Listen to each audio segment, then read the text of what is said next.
चलिए फ्रेंड्स, तो स्वागत है आप सभी का अपना यूट्यूब चैनल हम्बल स्टडी 2.0 में। आज हम आप लोग के लिए लेकर आ गए हैं क्लास 12th का पॉलिटिकल साइंस का VVI ऑब्जेक्टिव, जो कि आपका एग्जामिनेशन 2023 में पूछा गया प्रश्न। तो देखते हैं आप इसमें कितना प्रतिशत सही कर पाते हैं और अपने दोस्तों के पास वीडियो जरूर शेयर कीजिएगा। तो बिना समय करते हुए हम लोग वीडियो को शुरू करते हैं। वीडियो पसंद है तो वीडियो को लाइक और चैनल को सब्सक्राइब जरूर कर लीजिएगा दबा के। चलिए, तो क्वेश्चन नंबर 1 क्या कर रहा है देखते हैं। क्वेश्चन की तरफ बढ़ते हैं। क्वेश्चन आपको दिखाई दे रहा होगा स्क्रीन पर। क्वेश्चन है कि निम्नलिखित में कौन सा भारत की विदेश नीति का मुख्य आधार है। निम्नलिखित में से कौन सा भारत का एक विदेश नीति का मुख्य आधार है। ऑप्शन ए में है गुटनिरपेक्षता, बी में है अमेरिकी से दोस्ती, सी में है चीन से दोस्ती और डी में है सोवियत संघ से दोस्ती। तो आप लोग इस प्रश्न का फटाफट से उत्तर दीजिएगा। आपको बता दें इसका राइट आंसर जो हो जाएगा, हाँ बहुत सारे बच्चों का आंसर सही आ रहा है, बिल्कुल सही आ रहा है। सभी लोग फटाफट से कमेंट में उत्तर दीजिए, बिल्कुल राइट आंसर है। चलिए, इसका राइट आंसर है ऑप्शन नंबर ए गुट निरपेक्षता। क्या हो जाएगा? गुट निरपेक्षता। प्रश्न संख्या 2 की तरफ चलते हैं। प्रश्न संख्या 2 दिखाई दे रहा होगा आपको स्क्रीन पर। कह रहा है कि चीन में भारत पर आक्रमण कब किया। चीन ने भारत पर अचानक आक्रमण कब किया? 1948, 1962, 1965 और 1971। तो आप लोग फटाफट से बताइएगा इसका राइट आंसर क्या होगा। तो आप लोग, हाँ बहुत सारे बच्चों का आंसर नहीं, सी कैसे होगा? गलत है, बिल्कुल गलत। हाँ, कुछ बच्चों का आंसर सही आ रहा है, राइट, बिल्कुल आंसर हो जाएगा इसका राइट ऑप्शन नंबर बी, बिल्कुल सही जवाब है इसका ऑप्शन नंबर बी। चलिए, प्रश्न संख्या 3 की तरफ चलते हैं। 1962 होगा इसका right answer, option number B होगा 1962। प्रश्न संख्या 3 की तरफ चलते हैं। प्रश्न संख्या 3 क्या कर रहा है, ध्यान दीजिएगा। प्रश्न संख्या 3 कर रहा है लोकसभा में अनुसूचित जनजाति के लिए कितनी सीटें आरक्षित है। लोकसभा में अनुसूचित जनजाति के लिए कितनी सीटें आरक्षित है। ऑप्शन ए में 17, बी में 29, सी में 41 और डी में 47। तो आप लोग इस प्रश्न का कमेंट में फटाफट से उत्तर बताइए। बिल्कुल सही जवाब आ रहा है। चलिए, हाँ बिल्कुल सभी बच्चों का सही होगा। इसका right answer option number D, बिल्कुल 47 सीटें। अनुसूचित जनजाति के लिए कितनी सीटें आरक्षित है? 47 सीटें आरक्षित है। प्रश्न संख्या हम लोग 4 की तरफ चलते हैं। प्रश्न संख्या 4 क्या करा है, ध्यान दीजिएगा। प्रश्न संख्या 4 करा है किस अनुच्छेद के अंतर्गत पंचायतों को संवैधानिक दर्जा दिया गया है। ऑप्शन ए अनुच्छेद 246, अनुच्छेद 243, सी अनुच्छेद 239 और डी अनुच्छेद 240। तो आप लोग फटाफट से 3-4 नंबर प्रश्न का उत्तर दीजिएगा। चलिए, बिल्कुल सही, इसका right answer option number B सही जवाब आ रहा है 243। प्रश्न संख्या 5 की तरफ चलते हैं। प्रश्न संख्या 5 क्या कर रहा है, ध्यान दीजिएगा। नाथुला दर्रा भारत को उसके किस पड़ोसी देश से जोड़ता है। 5 नंबर प्रश्न का राइट आंसर आप लोग बताइए फटाफट से। नाथुला दर्रा भारत को उसके किस पड़ोसी देश को जोड़ता है। 5 नंबर प्रश्न का आप लोग उत्तर बताइएगा। Option A Pakistan, B Nepal, C चीन और डी श्रीलंका। और बहुत सारे बच्चों का आंसर बिल्कुल सही आ रहा है। चलिए, तो आपको बता दें इसका right answer option number C हो जाएगा, चीन के साथ जोड़ता है। 6 नंबर प्रश्न देखते हैं। प्रश्न का 6 क्या कर रहा है, ध्यान दीजिएगा। 20 सूत्री कार्यक्रम का उद्देश्य क्या था। 20 सूत्री कार्यक्रम का उद्देश्य क्या था। शिक्षा में आत्मनिर्भरता, सुरक्षा में आत्मनिर्भरता, खदान में आत्मनिर्भरता, इनमें कोई नहीं। तो आप लोग 6 नंबर प्रश्न का फटाफट से कमेंट में उत्तर बताइएगा। इसका कमेंट में आप लोग को उत्तर खुद बताना है। चलिए, आगे बढ़ते हैं। इस प्रश्न का उत्तर आप लोग कमेंट में बताइएगा। चलिए, प्रश्न के 7 देखते हैं। 7 नंबर प्रश्न क्या कर रहा है, ध्यान दीजिएगा। भारत में वास्तविक कार्यपालिका का शक्ति का प्रयोग कौन करता है। भारत के वास्तविक कार्यपालिका शक्ति का प्रयोग कौन करता है। राष्ट्रपति, प्रधानमंत्री, मुख्य न्यायाधीश, लोकसभा। तो इसका राइट आंसर बहुत अच्छा, बहुत सारे बच्चों का ऑप्शन नंबर बी आ रहा है, बहुत खाली बी, केवल बी, वाह बिल्कुल सही जवाब। इसका राइट आंसर हो जाएगा ऑप्शन नंबर बी, प्रधानमंत्री। चलिए, चलते हैं 8 नंबर प्रश्न की तरफ। 8 नंबर प्रश्न क्या कर रहा है, ध्यान दीजिएगा।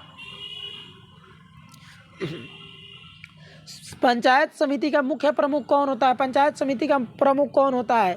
ऑप्शन ए मुखिया, बी सरपंच, सी प्रमुख और डी पंचायत सेवक। तो आप लोग कमेंट में फटाफट से 8 नंबर प्रश्न का उत्तर बताइएगा। बिल्कुल सही जवाब आ रहा है। चलिए, हाँ राइट आंसर का ऑप्शन नंबर बी, सरपंच हो जाएगा। कौन होता है? सरपंच। क्या बोलते हैं उसको? सरपंच। प्रश्न संख्या 9 की तरफ चलते हैं। प्रश्न संख्या 9 क्या कर रहा है देखिएगा। मैकमोहन रेखा कहाँ है। हर साल एक क्वेश्चन पूछा जाता है, मैकमोहन रेखा कहाँ है। Option A Arunachal Pradesh, B Jammu Kashmir, C Assam और डी सिक्किम। तो 9 नंबर प्रश्न का सभी लोग कमेंट फटाफट से उत्तर बताइएगा। इसका right answer option number A हो जाएगा, अरुणाचल प्रदेश में। 10 नंबर प्रश्न देखते हैं। भारत के संविधान के किस भाग में संविधान का आत्मा कहा जाता है। ऑप्शन ए मूल अधिकार, बी प्रस्तावना, बी राज्य के नीति निर्देशक का तत्व, सी प्रस्तावना, डी मूल कर्तव्य। तो ये तो प्रश्न सभी बच्चों को जुबान पे होगा, हाँ बिल्कुल सही होगा। Right answer option number C, प्रस्तावना को कहा जाता है। 11 नंबर प्रश्न, वैश्वीकरण वैश्वीकरण है एकल आयामी परिघटना, बहुआयामी परिघटना, राजनीतिक परिघटना, सांस्कृतिक परिघटना। तो 11 का आप लोग कमेंट में फटाफट से उत्तर बताइएगा। बिल्कुल सही जवाब right answer option number B हो जाएगा, बहुआयामी परिघटना। प्रश्न संख्या हम लोग चलते हैं 12 की तरफ। निम्नलिखित में से कौन संयुक्त राष्ट्र संघ की एक आधिकारिक भाषा नहीं है? अरबी, जापानी, स्पेनिश, चीनी। तो 12 नंबर प्रश्न का आप लोग कमेंट में उत्तर फटाफट से बताइएगा। राइट आंसर हो जाएगा ऑप्शन नंबर बी, जापानी हो जाएगा। क्या हो जाएगा? जापानी। प्रश्न संख्या 13 की तरफ चलते हैं। प्रश्न संख्या 13 क्या करें, ध्यान दीजिएगा। 1956 में भारतीय राज्यों के पुनर्गठन का आधार क्या था? ऑप्शन ए भाषा, सांस्कृतिक पहचान, भौगोलिक विशेषता, धर्म। तो right answer option number A हो जाएगा, भाषा था। क्या था? भाषा। प्रश्न संख्या हम लोग 14 की तरफ चलते हैं। प्रश्न संख्या 14 क्या करें, ध्यान दीजिएगा। करें कि भारत में 1946 की अंतिम सरकार किस योजना के तहत बनी? Cabinet mission, Mount Everest, Cripps mission, इनमें कोई नहीं। तो राइट आंसर ऑप्शन नंबर है, बिल्कुल सही जवाब आ रहा है, कैबिनेट मिशन 1946। Cabinet mission 1946। चलिए प्रश्न संख्या हम लोग चलते हैं 15 की तरफ। प्रश्न संख्या 15 क्या कर रहा है, भारत में आम चुनाव कब हुआ था? भारत में पहला आम चुनाव कब हुआ था? 1946, 1947, 1952, 1951। तो 1951 से 52 में हुआ था। याद रखिएगा 1951 से कब 52 में, यानी आपका right answer option number D हो जाएगा, 1951 में हुआ था। 16 नंबर, भारतीय जनसंघ के संस्थापक कौन थे? भारतीय जनसंघ के संस्थापक कौन थे? वीर सावरकर, महात्मा गांधी, श्यामा प्रसाद मुखर्जी, जिन्ना। तो राइट आंसर बिल्कुल सही जवाब आ रहा है। सभी लोग फटाफट से कमेंट में उत्तर दीजिए, इसका राइट आंसर बताइए फटाफट से। इसका right answer option number C हो जाएगा, श्यामा प्रसाद मुखर्जी। 17 नंबर प्रश्न देखते हैं। प्रश्न का 17 क्या कर रहा है, ध्यान दीजिएगा। भारत का संविधान कब लागू हुआ? वाह, ये तो आपको बताने की कोई आवश्यकता नहीं। 15 का कब होगा जी? भारत में संविधान लागू हुआ 26 जनवरी 1930 को, 15 अगस्त 1947 को, 26 नवंबर 1949 को, और 26 गलत है यहाँ पे ऑप्शन है। इसका राइट आंसर होगा 26 जनवरी 1950 को। कब हुआ? 26 जनवरी 1950 को। अगर पूछता क्वेश्चन कि कब अंगीकृत हुआ तब 1949 को, तो यहाँ पे ऑप्शन गलत है बिल्कुल। चलिए 18 नंबर प्रश्न, मंडल आयोग के अध्यक्ष कौन थे? मंडल आयोग के अध्यक्ष कौन थे? 18 नंबर प्रश्न का कमेंट में उत्तर बताइएगा। राइट आंसर हो जाएगा ऑप्शन नंबर सी, विदेश्वरी प्रसाद मंडल। 19 नंबर प्रश्न देखते हैं। भारत में किस राज्य में पहली गैर सरकार बनी थी, गैर कांग्रेस सरकार बनी थी? पश्चिम बंगाल, तमिलनाडु, केरल का, उत्तर प्रदेश। तो आप लोग फटाफट से बताइएगा 19 नंबर प्रश्न का उत्तर क्या होगा? Right answer option number C हो जाएगा, केरल में। कहाँ? केरल में। चलिए 20 नंबर प्रश्न, भारतीय संविधान के अनुसार संप्रभुता निहित है राष्ट्रपति में, प्रधानमंत्री में, न्यायपालिका में, जनता में।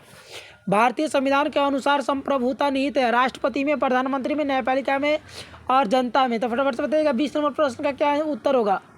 आप लोग बताइएगा संप्रभुता कहाँ होगा। ये तो हालांकि आपको संविधान में, हम लोग के अनुसार आंसर क्या होगा इसका? संविधान में। यहाँ पे गलत दिया है आप लोग, इसका राइट आंसर क्या हो जाएगा? संविधान में। 21 नंबर प्रश्न देखिएगा ध्यान से। द्वितीय विश्व युद्ध के बाद विश्व राजनीतिक ध्रुव कौन कौन से थे? तो अमेरिका और सोवियत संघ। Right answer option number B, America और सोवियत संघ। 22 नंबर प्रश्न बहुत अच्छा प्रश्न है, देखिएगा।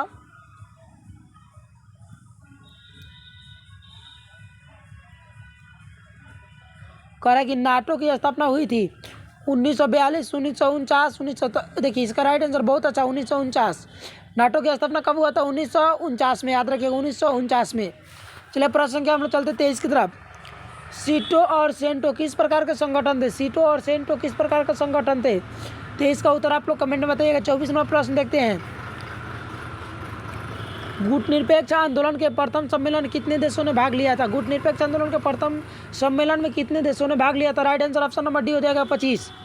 चलिए हम लोग चलते हैं 25 नंबर प्रश्न और अंतिम प्रश्न अभी पढ़ेंगे 30 तक। सोवियत संघ ने कौन सा सैनिक गुट बनाया था? नाटो, सीटो, सेंटो, वर्षा संधि। तो अमेरिका ने नाटो बनाया था, लेकिन सोवियत संघ ने कौन सा बनाया था? वर्षा संधि। ऑप्शन नंबर डी हो जाएगा। 26 नंबर प्रश्न, क्यूबा मिसाइल संकट। 26 नंबर प्रश्न, क्यूबा मिसाइल संकट किससे संबंधित है? क्यूबा मिसाइल संकट किससे संबंधित है? तो आप बताइए। 1 में ब्रिटेन, 2 में सोवियत संघ, 3 में जर्मनी और डी में फ्रांस। तो आप लोग फटाफट से बताइएगा इसका राइट आंसर क्या होगा। 26 नंबर प्रश्न का कमेंट फटाफट से उत्तर बताइएगा। क्यूबा मिसाइल संकट सोवियत संघ। Right answer option number B हो जाएगा, सोवियत संघ। कहाँ से होगा? सोवियत संघ। याद रखिएगा ऑप्शन नंबर बी, सोवियत संघ।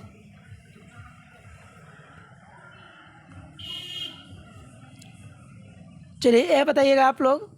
27 सोवियत संघ का विघटन कब हुआ? 1919, 1991, 1945, 1992। तो सब लोगों को पता है कि जब बर्लिन का दीवार गिरा उसके जस्ट सोवियत संघ का विघटन हुआ 1991 में।